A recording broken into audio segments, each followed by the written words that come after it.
और चलिए अब आपको मौसम का भी अपडेट दे देते हैं। कोहरे की चपेट में पूरा उत्तर भारत इस वक्त नजर आ रहा है। बड़ी खबर आपको बता दें, कई राज्य जो हैं, आसपास के जो क्षेत्र हैं, दिल्ली एनसीआर की अगर बात करें तो गहरे कोहरे की चपेट में इस वक्त नजर आ रहा है।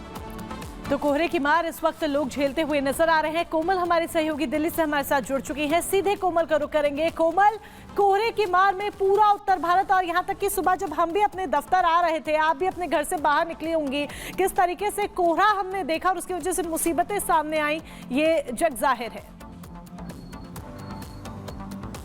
बिल्कुल, देखिए अगर पूरे राजधानी दिल्ली की बात करें, दिल्ली एनसीआर की बात करें तो घने कोहरे की चादर से लिपटी हुई नजर आ रही है। लेकिन इस बीच अगर हम बात करें गाड़ियों की संख्या की, वो बिल्कुल कम हो गई है। सड़कों पर सन्नाटे की बात करें तो देखिए ये ऑफिस की टाइमिंग है, लेकिन ऑफिस की टाइमिंग में भी देखिए सड़कों पर जो है सन्नाटा पसरा हुआ है। ये सामने से एक गाड़ी निकली है, गाड़ी की स्पीड जो है, रफ्तार जो है वो पूरी तरह से धीमी हो गई है, क्योंकि लगातार देखिए पिछले मंगलवार की बात करें, बीते मंगलवार को जिस तरह से धूप खिली थी तो एक अनुमान लगाया जा रहा था कि अब शायद ठंड से राहत जो है वो लोगों को मिल सकती है। लेकिन एक बार फिर से देखिए पूरे राजधानी दिल्ली की बात करें, दिल्ली एनसीआर, नोएडा, गुड़गांव, फरीदाबाद की बात करें तो साफ तौर पर देखिए एक बार फिर से देखिए सर्दी का सितम यहाँ पे जारी है। अगर हम मौसम विभाग की बात करें तो मौसम विभाग ने 15 और 16 जनवरी दोनों दिन देखिए बारिश की संभावना भी जताई है। तो ऐसे में एक बार फिर से ठंड जो है वो बढ़ सकती है। लेकिन किस तरह से देखिए पूरी दिल्ली जो है वो सफेद धुंध की चादर की चपेट में है, ये भी आपको दिखा रहे हैं। लगातार तापमान में जो है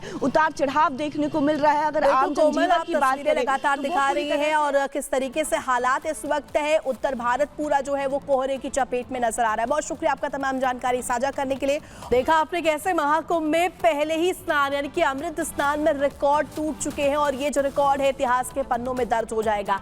योगी का महाकुंभ जो मिशन है वो हम देख रहे हैं लगातार दिव्य और भव्य होता हुआ नजर आ रहा है। 7,500 करोड़ का बजट रखा गया है। इसके अलावा 4,000 हेक्टेयर की टेंट सिटी बनाई गई है। बाकायदे 4,000 हेक्टेयर की टेंट सिटी के जरिए लोगों को यहाँ पर व्यवस्था जो है वो मुहैया करवाई जाएगी। 100 रुपए से लेकर 1.5 लाख तक के टेंट यहाँ पर व्यवस्थित है। 50,000 बिजली के खंबे लगाए गए हैं। हर खंबे का यूनिक QR कोड भी है।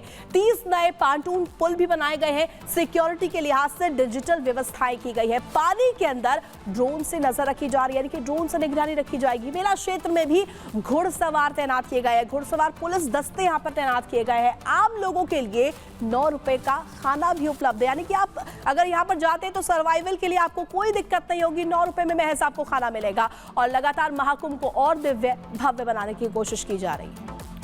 तो महाकुंभ दिव्य और भव्य बनाया गया है और इसे और भी बेहतर बनाने के लिए लगातार प्रयास किए जा रहे हैं, लगातार कदम उठाए जा रहे हैं। और जिस तरीके से दुनिया के सबसे बड़े आध्यात्मिक समागम महाकुंभ में स्नातनियों का रेला उमड़ पड़ा है, साधु संतों का, आम लोगों का जमावड़ा लगा हुआ है, उसको देखते हुए सुरक्षा के भी पुख्ता बंदोबस्त किए गए हैं। क्योंकि जब इतने स्नातनी एक छत के नीचे हैं या फिर ये कहें कि खुले आसमान के नीचे हैं, ऐसे में सिक्योरिटी बेहद जरूरी हो जाती है। ड्रोन से कड़ी निगरानी रखी जा रही है। चप्पे चप्पे पर पुलिस का पहरा है।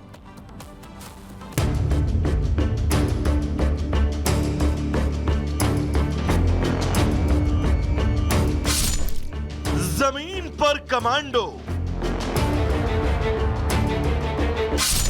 मचान पर स्नाइपर, घोड़ों पर योगी की सेना,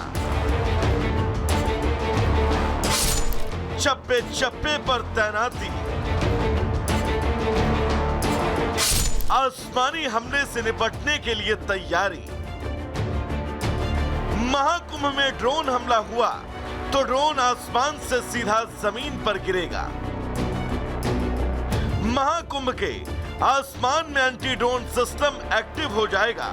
मान लीजिए कि कोई संदिग्ध ड्रोन आसमान में ट्रेस किया गया है तो एंटी ड्रोन सिस्टम तरंगों के जरिए अनजान ड्रोन पर रेडियो फ्रीक्वेंसी से अटैक करेगा, जिसके बाद उस ड्रोन का अपने रिमोट से कनेक्शन टूट जाएगा और अपने आप जमीन पर धराशायी हो जाएगा। इस सिस्टम की रेंज करीब करीब 10 किलोमीटर तक होगी। महाकुंभ में सुरक्षा के सभी अत्याधुनिक इंतजाम किए गए हैं। इस दौरान हम लोगों ने सभी आधुनिक तकनीक का प्रयोग किया है और जितने भी AI टूल्स हो सकते हैं, और चाहे वो क्राउड मैनेजमेंट के संबंध में हो, चाहे वो ट्रैफिक मैनेजमेंट के संबंध में हो, अंडर वाटर मॉनिटरिंग हो, इवन हमारे लेटेस्ट फायर इक्विपमेंट्स भी, फायर फाइटिंग इक्विपमेंट्स भी हम लोगों ने इस तरह के कैरी किए हैं कि हम वाटर फ्रंट से भी उसका इस्तेमाल कर सकें। प्रयागराज मेला क्षेत्र में जैसे ही कोई ड्रोन उड़ान भरेगा, ये सिस्टम अपने आप उसकी पहचान करेगा। अगर ड्रोन के पास उड़ने की इजाजत नहीं होगी तो ये उस पर ऐसा अटैक करेगा जो आंखों से देखा नहीं जा सकता, लेकिन वो ड्रोन को जमीन पर लाकर पटक देगा। महाकुंभ एरिया में ड्रोन उड़ाने के लिए पुलिस को पूरी जानकारी देने के बाद एंटी ड्रोन सिस्टम से उड़ने को परमिट मिलेगा। जिसके पास ये इजाजत नहीं होगी और एंटी ड्रोन सिस्टम के चक्रव्यूह में वो फंसेगा ही फंसेगा। Bureau report, republic Bharat. लगातार पोस्टर वॉर छिड़ी हुई है, एक के बाद एक पोस्टर जारी किए जा रहे हैं, लेकिन आम आदमी पार्टी ने इस लड़ाई में कुछ ऐसे दावे कर दिए हैं कि वो दावे अब उस पर भारी पड़ रहे हैं। पार्टी के खिलाफ एक नहीं 5 एफआईआर दर्ज हुई। बिल्कुल, एक नहीं 5 एफआईआर दर्ज की जा चुकी हैं, जिसकी वजह से आम आदमी पार्टी की जो मुश्किलें हैं वो और बढ़ गई हैं। आम आदमी पार्टी जो पहले ही कई आरोपों में घिरी हुई थी और किस तरीके से आम आदमी पार्टी एक के बाद एक जेल के चक्कर काटते हुए नजर आ रहे थे, वो तो हमने देखा ही। और अब ऐसे में ये 5 नई एफआईआर आम आदमी पार्टी के गले की फांस बन गई हैं। रिपोर्ट देखिए।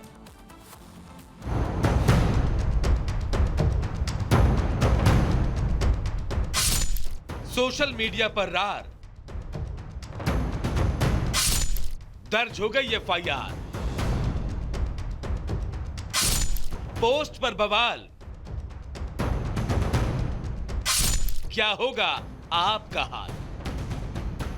दिल्ली में वोटिंग अब सिर्फ 19 दिन दूर है, लेकिन वोटिंग से पहले सियासी पारा हर दिन नए स्तर पर पहुंच रहा है। कभी घुसपैठिए तो कभी अवैध वोटर रजिस्ट्रेशन को लेकर आप और बीजेपी की जंग तेज हो जाती है। लेकिन कौन जानता था कि सिर्फ 19 दिन पहले ही इस लड़ाई में एफआईआर की एंट्री हो जाएगी। जी हां, एफआईआर, वो भी 1-2 नहीं बल्कि 5 एफआईआर। नॉर्थ एवेन्यू थाने में आपके खिलाफ अब तक 5 एफआईआर दर्ज हो चुके हैं। एफआईआर में छवि खराब करने का आरोप है। इनमें से एक एफआईआर गृह मंत्री अमित शाह की छवि खराब करने को लेकर है, जबकि 2 मामले प्रधानमंत्री की छवि सोशल मीडिया पर खराब करने को लेकर है। आम आदमी पार्टी के ऊपर हुई एफआईआर जिन 3 सोशल मीडिया पोस्ट को लेकर हुई, उनमें से 2 पोस्ट 9 जनवरी जबकि 1 पोस्ट 10 जनवरी को की गई थी। एफआईआर में इस बात का जिक्र है कि बिना किसी ठोस सबूत या तथ्यों के आधार पर ये पोस्ट साझा किए गए। इस 5 एफआईआर में एक मामला राम गुप्ता के खिलाफ दर्ज है। एफआईआर में राम गुप्ता पर प्रधानमंत्री कार्यालय की छवि धूमिल करने और जनता को गुमराह करने का आरोप लगाया गया है। राम गुप्ता ने अपने ट्वीट में प्रधानमंत्री के आधिकारिक आवास को राजमहल कहकर संबोधित किया। झूठा दावा किया कि प्रधानमंत्री के आवास में अलग अलग लग्जरी कमरे केवल सूट, जूते, चश्मे, एस्कार्फ आदि रखने के लिए बनाए गए हैं। ये भी कहा गया कि आवास के नवीनीकरण पर 2700 करोड़ रुपए खर्च किए गए। एफआईआर में इन दावों को पूरी तरह से झूठा और मनगढ़ंत बताया गया। पुलिस ने मामले की छानबीन शुरू कर दी है और आरोपों की पुष्टि के लिए तकनीकी विशेषज्ञों की सलाह ली जा रही है। लेकिन हैरानी की बात है कि आम आदमी पार्टी ने अभी तक इस मामले पर कोई भी प्रतिक्रिया नहीं दी है।